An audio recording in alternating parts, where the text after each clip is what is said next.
again at Mohonasen High School, and I first want to acknowledge the Superintendent Shannon Shine for inviting me and allowing this forum to take place today. Laura Logan King, our Assistant Superintendent, who has been very involved in the effort to talk about mental health in schools. Our principal, Craig Chandler, thank you for welcoming us and for really the work that you've done here with these young people. It's extraordinary. And all the students, and I want to thank them for being so candid and really talking about the challenges that they've faced really since the pandemic. And what I take note of is that many adults don't talk about the pandemic anymore. I mean, it's in the rearview mirror. People have moved on. But what is underneath the surface is that young people who are seniors today, who are freshmen when the pandemic started, they're still dealing with the effects of that disconnection from their support system, from their friends and the classroom and the activities and the sports, and it really has had a long-term effect on many young people. And they'll talk about it. They're honest about it. And what they're also honest about is that there is a need for more young people to receive mental health services and care, even at a younger age. You know, we're talking now middle school, high school. We just had a conversation about how our elementary schools, a lot of young people are still struggling at that level as well. And I've long believed that every ounce of energy we put into and the resource we put into helping young people deal with these challenges now, whether it's depression or sadness or whatever, body image challenges, whatever they're dealing with now, if we can solve it now and help them have the coping skills now, they'll lead a better life later, a healthier life. So that's why talking about our schools is so important to me. I convened a youth mental health summit last spring. We had over 1,000 individuals and experts who spoke about this for an entire day to talk about all the aspects of this, and also the impact of social media on the mental health of our young people in particular. And it's something they were very candid about, talking about how, many of their friends, if they feel that there's an addiction, a pull because of the algorithms. And one of our enlightened students here even point out that there's a profit motive to keep from the companies to keep you hooked on this. And they recognize it, but a lot of other young people don't realize that they're being pulled into this for reasons that are not for their own best interest. And when you think about the mental health crisis, the Center for Disease Control tracks this, and they have said that 1 in 4 teenagers have actually considered suicide. That is double what it was just 10 short years ago. And 1 in 3 young girls, high school girls in particular, have entertained the thought of suicide. So we're trying to deal with this at the state level. We're talking about bills that will reel in social media. Also, we wanted to announce today that we're having rolling applications to fund school-based clinics. And any school that's interested, you need to come to this school district. You need to ask these individuals, these leaders who 6 years ago established a program that has now seen over 400 students, taking care of them and give them the support they need. And I could say that this is a healthier school environment than many others that have not embraced the opportunity to provide these services right on site for our young people. Think about a young person who finally recognizes, I need some help, or their parents see it, or a peer sees it. And yet they have to now ask their parents to take time off work, to make an appointment, pull them out of school. They need to go every week for a long time. It just doesn't work. But if you provide those services right here in a nurturing school setting with professionals and adults who care about them, and teachers who are trained to see the signs, and students who are trained to see the signs, that's how you build an ecosystem of healthy young people. And I want more schools to do this. So we're announcing that the applications can start today. You don't have to wait till the RFPs go out. It's not once a year. It is a rolling application because, to me, there is an urgent need to get more schools involved in this. We have over $20 million in our budget to fund this, and I want to add more and more across the state of New York. And also, we're going to be helping low-income New Yorkers on Medicaid access mental health care. I've allocated $15 million to increase the Medicaid rates for providers. We need more providers in this space. I talked to the young people about this profession. I said, if I want some free career advice from your governor, this is an emerging area. We need more people to be trained in all the elements of mental health services. Also, I'm going to be having additional funding for the school-based health centers as well. So we've made major commitments.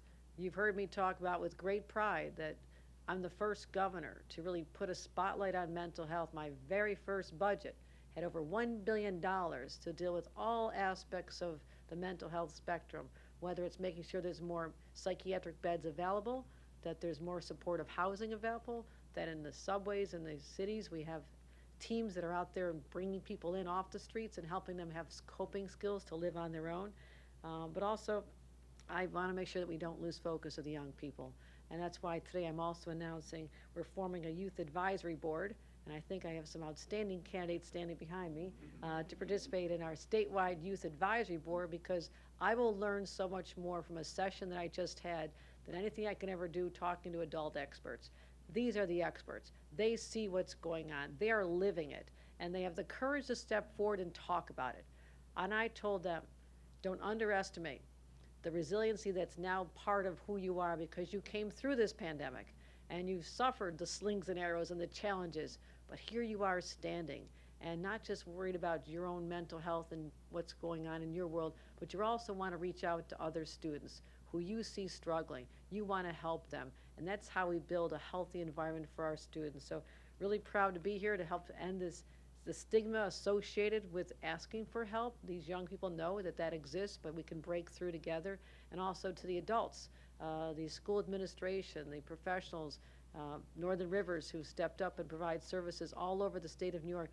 This is how we're starting to change people's lives for the better, and I could not be prouder. So with that, we'll be happy to take any. I also want to recognize that Commissioner Dr. Ann Sullivan is here, the Commissioner of Office of Mental Health, who has been on this journey with me a very long time. We've gone all over the state talking about this, convening people, trying to find solutions with the legislature, other actions that we could take at the state level. So I want to commend her for her extraordinary leadership as well. So thank you very much. Let's start with some on-topic questions from the Mohonasen High School TV station. Hello. Hi. I'm with the WGRZ-TV. The Safe for Kids Act and the New York Child Data Protection Act are both a big portion of your campaign for teen mental health. They're also both currently in the committee senate.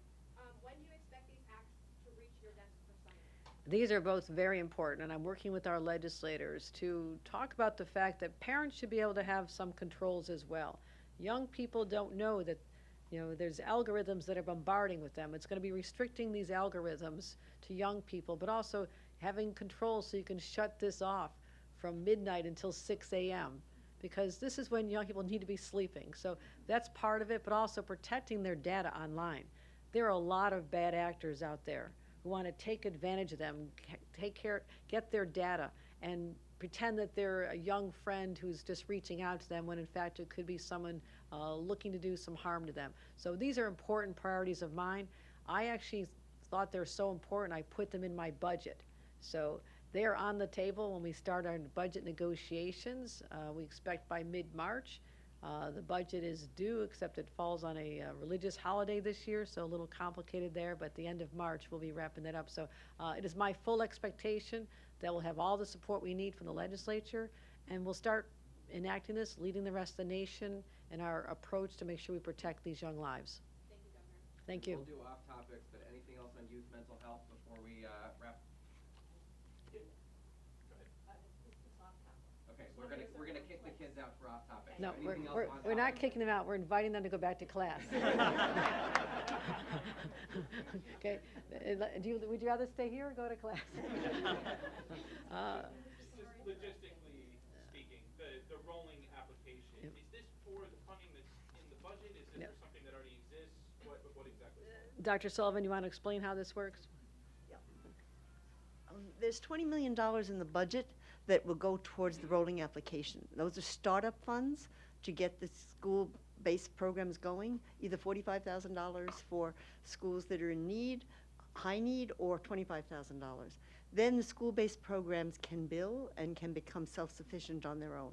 So it's startup money, and it's available for any school, anywhere, can just come to us and we'll set it up.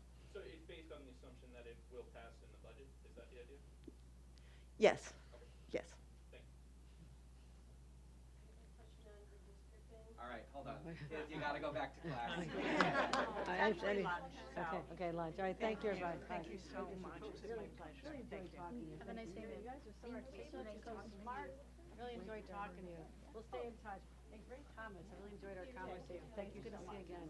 Hey, thanks for sharing your story. Thanks, Governor. Take care. Appreciate it. Thank you so much. Thank you again. Principals, thank you very much. Thank you again so much. Thank you. Thank you. Appreciate the comments. Superintendent. Okay, does anybody, maybe Karen DeWitt, have an off-topic question? Redistricting, I know that you said that you're staying out of the process with the legislature, but just wondering if you have any concerns about the delays this week on them drawing new maps. Also, Republicans are saying that Democrats aren't following the will of the people because they rejected the commission's maps as, set out under the process. Well, the Constitution allows a multi-step process, which is that there is a commission that's convened in a bipartisan way, yes, to draw maps, but it is the prerogative of the legislature to vote yes or no, and if they vote no, they have an alternative. That's exactly what is allowed in the Constitution, so they're wrong in their assessment. As far as the timing, yes, there's a certain sense of urgency around this. People are out there with their petitions already, so I'm anxious to have this chapter wrapped up as soon as possible. I believe the legislature wants this wrapped up within the next day or so. So, no, we're taking it very seriously. We're looking at it closely, and I have some options available to me, but I will, talk to see whether there's a request to do anything extraordinary to move that along. So, I'm sorry, does that suggest that you are going to issue a message from Sesame? No, you did not hear me say that. You Well, heard. you said wrapped up in the next day or so. That would Well, mean that- no, wrap up the discussions about what they want to vote on. Okay? So that's different than, there is a possibility, there are options available to me as governor. I'm having conversations with the legislature on what that looks like, but they have to finalize what they would want to vote on in the first place before anything else can happen. Would you consider a message of necessity with that? That's what I'm saying. I have options available to me. I'm having conversations now, and this is a request that has to come from the legislature anyhow before I would even entertain it. Who else? Governor, do you believe that this bipartisan independent redistricting committee serves any purpose at this point? Because the Democratic legislature is willing to ignore these maps. I mean, what do you say to New Yorkers who are actually concerned that this whole idea of a bipartisan redistricting committee really serves for nothing? Well, it certainly starts the process. It's required that this group meet. They give their recommendations, and I don't know what they're going to end up finally, but it's a different process than starting from square one with nothing. It seems to me they're working off of what was presented to them and making some adjustments from what I'm seeing out there to those maps. And so they didn't just say, throw it all out, let's just look at New York State and start over. So it did play a role in setting a framework that is now the foundation from which they are making their changes. Governor, do you think that the chutes and ladders just kind of within this redistricting process kind of sets a bad modern precedent kind of to the process? I haven't thought about chutes and ladders since I was about 5, but I actually liked Candyland better. But no, this is unprecedented because the law changed in 2014. This is the first time that the people of the state of New York and the legislature and all of us have had to deal with these new rules. And so once we get through the messiness of figuring out the first time, there'll be a model we go forward. So I think we need to just acknowledge that this is a new way of doing it. We did not do this in the 2012 redistricting when I was a member of Congress and was redistricted out of my seat, but that's another story. So I'm very familiar with how this works. But no, it's a different chapter because the laws have changed since the last time we did this. That's why it's a little bit messy now, but it'll be settled soon. One more. Emma? Do you have any response to language in the tone that Principal Kathy said that was used to describe the 11 women within the county in the last couple of weeks? I have to confess, I am not following this individual on social media. Newsflash, just don't even know what he's saying and truly don't care. Thank you, everybody. Okay.